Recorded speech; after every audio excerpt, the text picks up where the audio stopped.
Digitally enabled resilience policy innovation is the name of the project. So the purpose of this project is how can we be more creative to do things for which we don't have time, no resources, but get them done and get them done at scale and efficiently and sooner. And there's nothing that allows us to do that better than digital technologies. That is the purpose of this project. How can we together invent those different tools?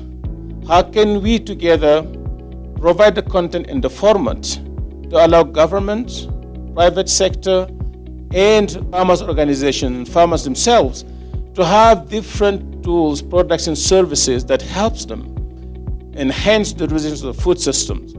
Our solutions to shield our farmers from negative climate change effects and strengthen their resilience now must be even more holistic and innovative.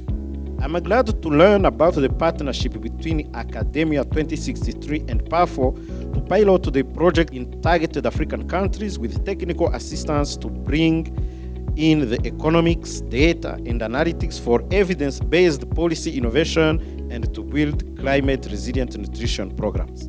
We hope that Academia 2063 and PAFO will share their findings and products developed under the project, as well as the resulting policy recommendations for adoption in other African countries.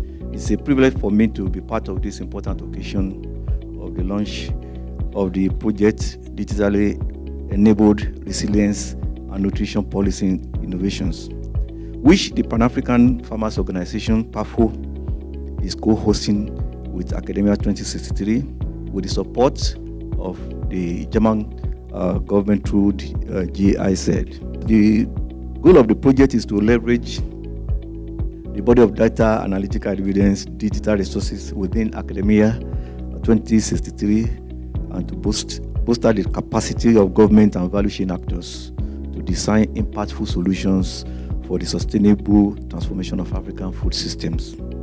We really think and believe, and that's sort of the essence of the DERPIn project, that African countries must overcome the infrastructural, institutional, and technical constraints that are hampering the planning and implementation of resilience policies that respond more effectively and at scale to the complexity of the shocks that the food system is facing. And we believe that digital technologies provide a real opportunity to rapidly identify innovations, but also lower cost solutions.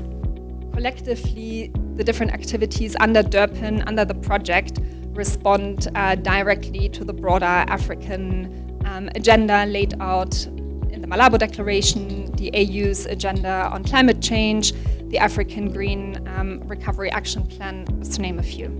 You have the private sector in the room, the people in the statistics, you have academia, space people, you have development partners, all talking about nutrition. Ce qui nous a manqué, c'est un peu la volonté politique. C'est dans ce cadre, des structures ont été créées pour s'occuper de ces différents pôles de développement agricole. Politically, Ghana has expressed commitment to addressing some of these challenges related to food.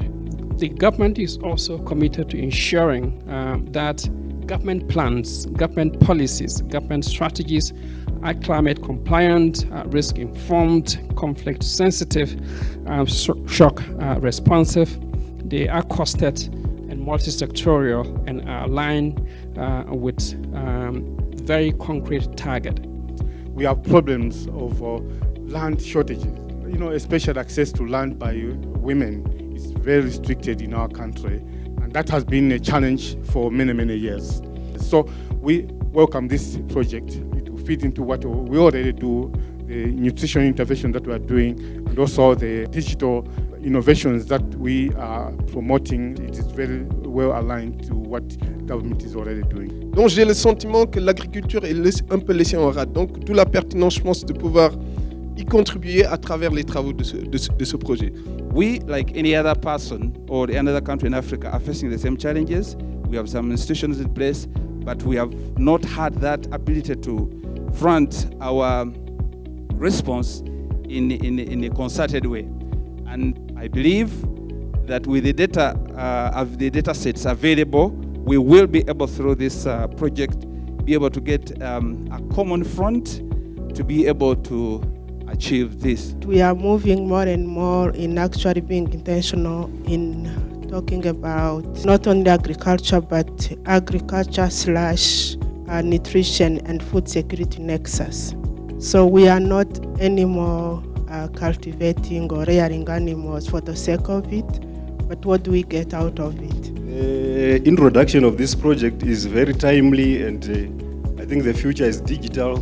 So the earlier we start working on that, the better. We need to, as we are working on this project, try to make sure that there is a balance between agricultural development policies and social protection policies. Nous attendons que les innovations qui sortiront de ce projet puissent adresser les problèmes que vivent les exploitants agricoles que nous sommes en train de gérer au plan national. We are very happy to be part of this project.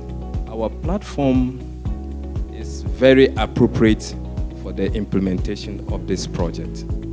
That is why we are happy to be part of the project. We are talking about data-driven decision making. We need to make sure that the data is actually reliable. Therefore, we avoid or reduce the biases that we introduce in the decision-making process.